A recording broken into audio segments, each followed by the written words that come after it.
আসসালামু আলাইকুম। সংবাদে আপনাদের সবাইকে স্বাগত জানাচ্ছি। আমি ফিরোজ তোহা। শুরুতেই আরবে কেবলস সংবাদ শিরোনাম। বাংলাদেশের সর্বশেষ গুরুত্বপূর্ণ আপডেট সংবাদে আপনাকে স্বাগত। শুরুতেই সংবাদ শিরোনাম, পরে বিস্তারিত। শুরুতেই জানাবো, ১/১১-য় জেনারেলদের মতকে গুরুত্ব দেয়া মার্কিনীদের ভুল ছিল বললেন সাবেক মার্কিন কূটনৈতিক। ১/১১ সেনা সমর্থিত তত্ত্বাবধায়ক সরকারের আমলে বাংলাদেশের জনগণের চাওয়াকে উপেক্ষা করে জেনারেলদের মতকে গুরুত্ব দেয়া মার্কিনীদের ভুল ছিল বলে মন্তব্য করেছেন সাবেক মার্কিন কূটনৈতিক জন এফ ড্যানিলোভিচ। আর শনিবার ৮ই March Bangladesh institute of international and strategic studies BIISS ২০ মিলনায়তনে আয়োজিত এক আলোচনা সভায় এমন মন্তব্য করেছেন তিনি। এরপর জানাবো, নিষিদ্ধ ছাত্রলীগের মহানগর উত্তরের সাংগঠনিক সম্পাদক ইমন গ্রেপ্তার।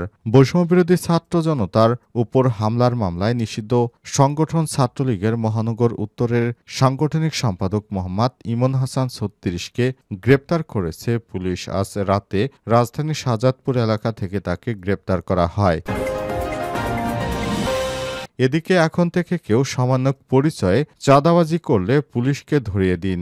সমন্বয়ক পরিচয় বা বৈষম্যবিরোধীর ব্যানারে কেউ চাঁদাবাজি করলে তাকে ধরিয়ে দেওয়ার আহ্বান জানিয়েছেন বৈষম্যবিরোধী ছাত্র আন্দোলনের নেতাকর্মীরা। আর সামাজিক যোগাযোগ মাধ্যম ফেসবুকে দেখ স্ট্যাটাসে এই ঘোষণা দেন তারা।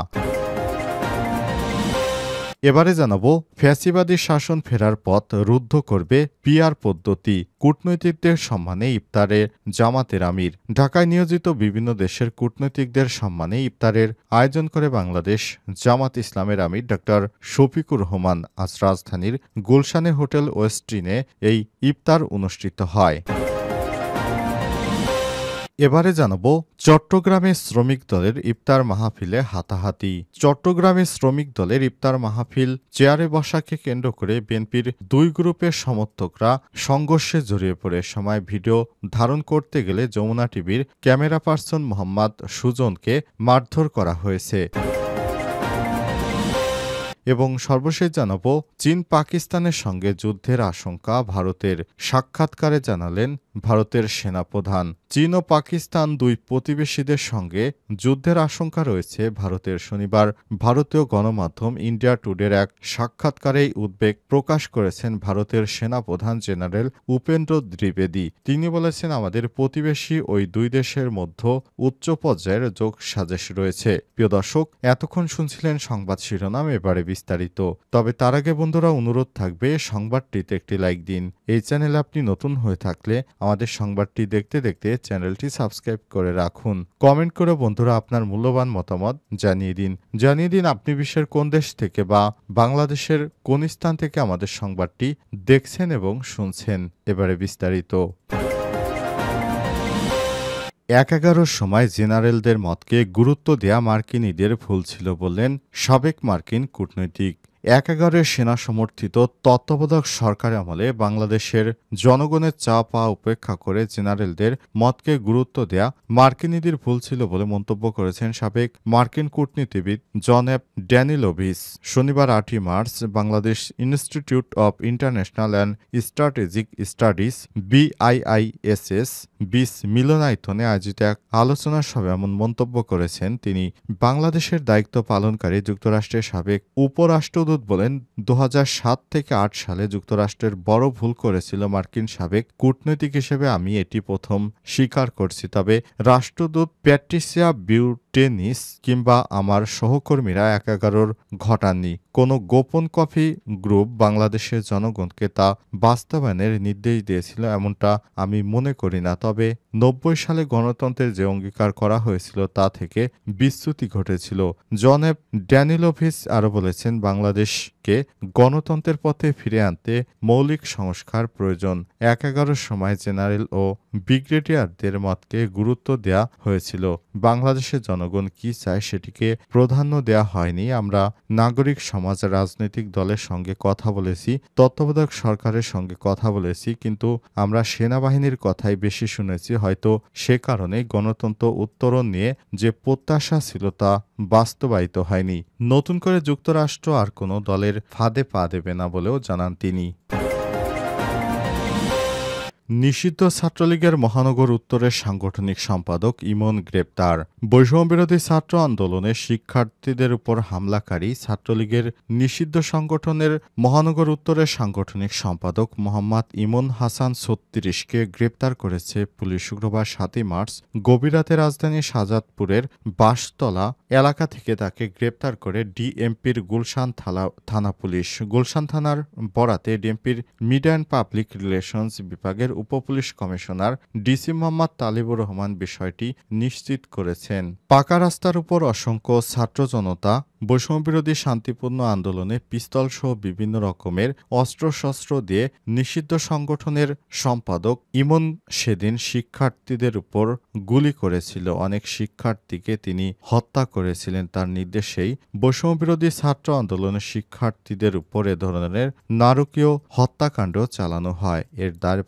এর দায়ভার কোনোভাবেই ইমন এড়াতে পারে না। এরপর শেখ হাসিনা পালিয়ে যাওয়ার পর ইমনের নামে ঢাকায় বেশ কয়েকটি হত্যা মামলা হয়। এই মামলাগুলোর কারণে শেষ পর্যন্ত অবশেষে আত্মগোপনে থাকা ইমনকে গ্রেপ্তার করতে সমর্থ হয়েছে পুলিশের সদস্যরা। তাকে গ্রেপ্তার করে জিজ্ঞাসাবাদ শেষে আদালতে তোলা হয়েছে এবং আদালতে তার রিমান্ডের আবেদন করা হয়। আদালত থেকে রিমান্ড মঞ্জুর করা হয়েছে। তাকে রিমান্ডে নিয়ে জিজ্ঞাসাবাদ করা হবে কিভাবে সে নিরীহ শিক্ষার্থীদের উপর এভাবে নারকীয় হত্যাকাণ্ড চালিয়েছে। এই বিষয়টি তার কাছে জিজ্ঞাসাবাদ করে তারপর ট্রাইব্যুনালে তোলা হবে।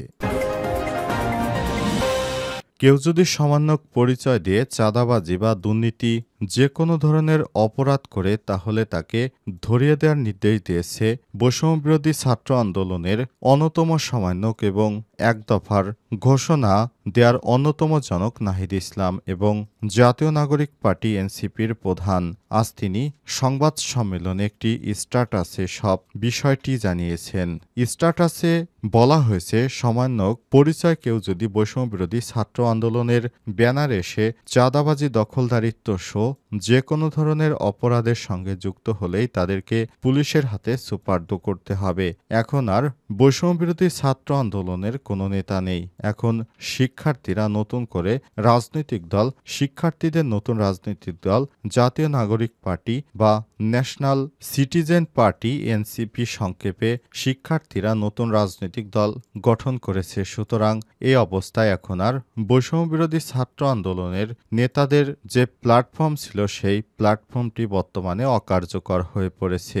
এ কারণে এখন আর সমন্বয়ক নেই। তাই শিক্ষার্থীদের রাজনৈতিক দলের প্রধান নাহিদ ইসলাম বলেছেন, এখন থেকে তাই কেউ যদি এই ধরনের পদপদবি ব্যবহার করে দেশের ভিতরে চাঁদাবাজি, রাহাজানি বা কোনো ধরনের অপরাধ কার্যক্রম করে সে ব্যাপারে বৈষম্যবিরোধী শিক্ষার্থীরা কোনো দায়ভার গ্রহণ করবে না। তাদেরকে সরাসরি পুলিশের হাতে বা আইন শৃঙ্খলা রক্ষাকারী বাহিনীর হাতে তুলে দেওয়ার জন্য আহ্বান করেছেন নাহিদ ইসলাম। কেউ যেন শিক্ষার্থীদের নাম ভাঙিয়ে চাঁদাবাজি, রাহাজানি বা কোনো ধরনের অপরাধ করতে না পারে তাও সবাইকে সতর্ক করেছেন নাহিদ ইসলাম। ফ্যাসিবাদী শাসন ফেরার পথ রুদ্ধ করবে পিআর পদ্ধতি। ঢাকায় নিয়োজিত বিভিন্ন দেশের কূটনৈতিকদের সম্মানে ইফতারের আয়োজন করে জামাত ইসলামের আমির ডা শফিকুর রহমান। আর শনিবার রাজধানীর গুলশানে হোটেল ওয়েস্টিনে এই ইফতার অনুষ্ঠিত হয়। আওয়ামী লীগ সরকারের বাধার কারণে দীর্ঘ ১১ বছর পর এবার এই ধরনের আয়োজন করল দলটি। এতে দেশের বিভিন্ন দেশের রাষ্ট্রদূত ও দূতাবাসের প্রতিনিধিরা অংশগ্রহণ করেন।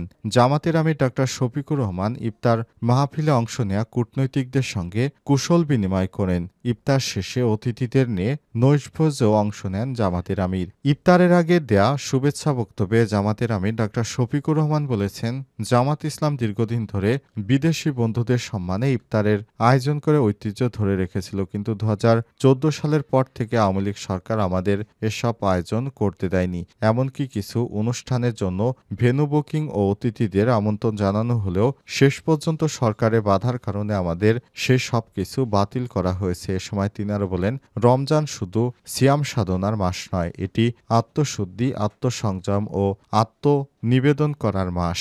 রোজা রাখার মাধ্যমে আমরা নিঃস্ব ও অভাবগ্রস্ত মানুষের কষ্ট অনুধাবন করি এবং আমাদের হৃদয়ে সহমর্মিতার বীজ বপন করি। ডক্টর শফিকুর রহমান আর বলেছেন, বাংলাদেশের গণতন্ত্র প্রতিষ্ঠা অত্যন্ত জরুরি বিষয়। গণতন্ত্র প্রতিষ্ঠিত না হলে বাংলাদেশের মানুষের মুক্তি মিলবে না। তাই আমাদেরকে বাংলাদেশের মানুষের গণতন্ত্র প্রতিষ্ঠার লড়াই অব্যাহত রাখতে হবে। ভবিষ্যতে আমরা এভাবেই দেশটাকে এগিয়ে নিয়ে যেতে পারব। অনুষ্ঠানে আসা সবাইকে দেশের প্রতি ভালোবাসা এবং সহানুভূতি প্রকাশ করারও আহ্বান জানান জামাতের আমির। তিনি বলেছেন, নেতাকর্মীরা আপনারা সবাই একসঙ্গে মিলেমিশে দেশটাকে সুন্দর করে সামনের দিকে এগিয়ে নেওয়ার জন্য সবাইকে সচেষ্ট থাকতে হবে।